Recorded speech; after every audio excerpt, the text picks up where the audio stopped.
What's up, Clashers? Ryotin CCG here, bringing you the first deck profile for Unrivaled. So again, I built this deck kind of based upon what I pulled from the pre-release, and it's doing a lot of trading backhand deals behind the shed, giggles, to make this deck. I do want to say this deck is complete. It is Magnate, the new 2-0 Magnate, but it is, I say, a good starting point if you're looking to figure out what to build, because again, as we know, Unrivaled drops May 31st, and if everything shapes up the way everyone in the community is thinking, our next one will probably be in Columbus, which is about 2 weeks after release. So again, I'm going to make these videos in this series to kind of give everybody some kind of point where to start. Now again, I don't have all the cards. I only have what I've seen in the pre-release and what I was able to will and deal for. Without further ado, let's go ahead and get into the deck profile. For starters, our contender is Magnate. It is the 2-cost. It's a 25 health contender, 2-0. And then whenever this card becomes the target of a non-clash buff action card that you control, it has +1 defense at the end of turn. But if also your opponent controls 3 or more clash cards, this card may not attack the contender. And then 15 skill, it has trigger victory, draw 1 card. For starters, we're running a lot of Magnates in this deck. And we're starting off with 4 copies, Magnate Cunning Planner. It is trigger defeat, you draw a card. Very standard as a 1-cost. Next up, we're running a new card, which is Magnate Gamma Charge. He does activate the portal. This deck is not portal reliant, but we do have it in the deck because it is another Magnate card, so we can actually get out more power for our legendary cards. I do not have it in the deck, but will be in this deck. So again, more Magnates is better. 3 copies, Menacing Magnate. Menacing Magnate has been cut down to 3. It is still a 2-1 flyer, but again, it has 1 defense. And without that buff from the other Magnate, it does make it a little bit more frail. So again, we're only running at 3, but it is still a standard card that we have since set 1. Some new cards. We have 3 copies of Magnate Battle Ready.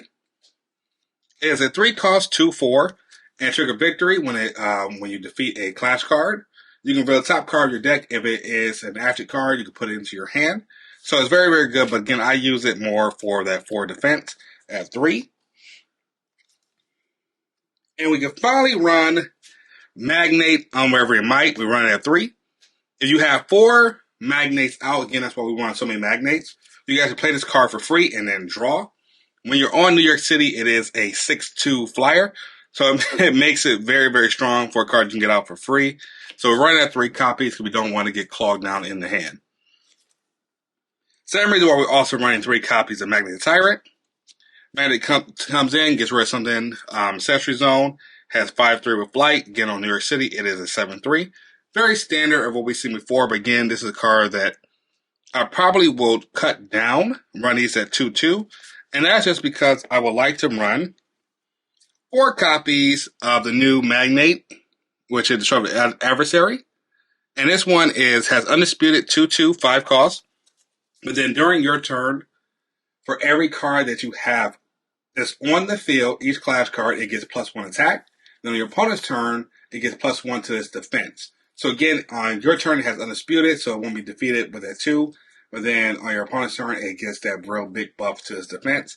So this is a card I definitely would want to run 3 copies to 4 copies of, because it is Undisputed, it's not exclusive, so you can have multiple copies of this out. Next up, this card did a lot of damage in the pre-release, but we are running at 3, which is Magnate Lone Fighter.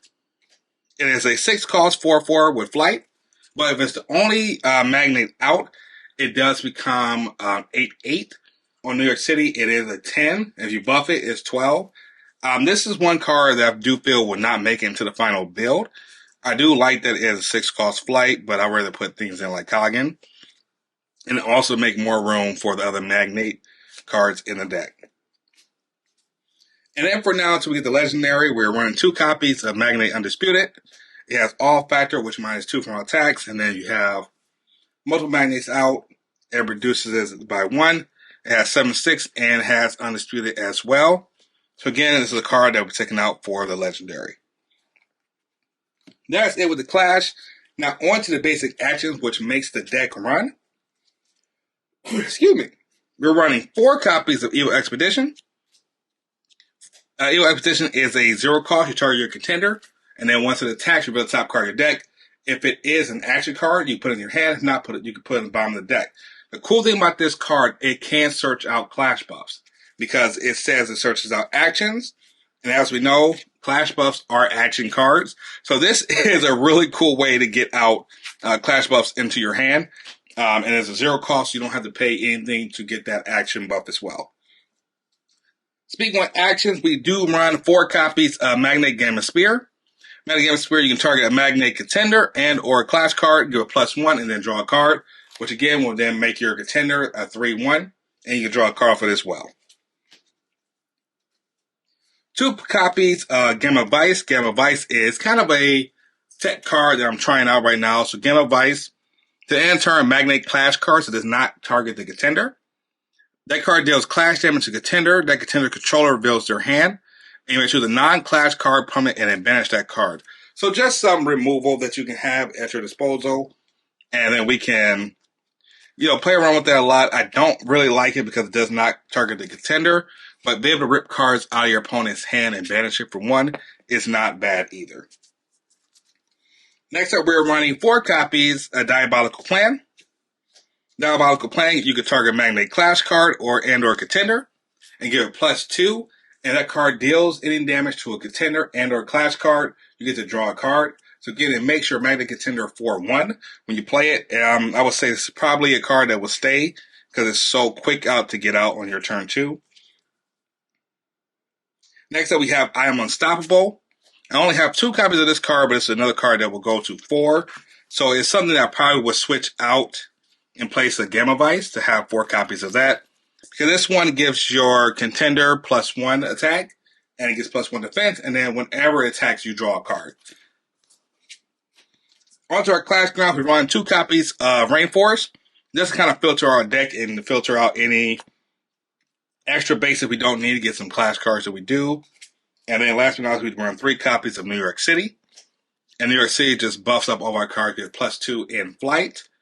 And further ado, without anything else, we have 4 Clash buffs, which will give +2/+2, and you draw a card. So again, if you combine it very, very well, especially with I'm Unstoppable, because Unstoppable makes it where your card cannot be obstructed. I forgot to mention that. It will give it 3, 4, 5. So you swing with 5 that's unblockable. A lot of times that can be the ending of the game.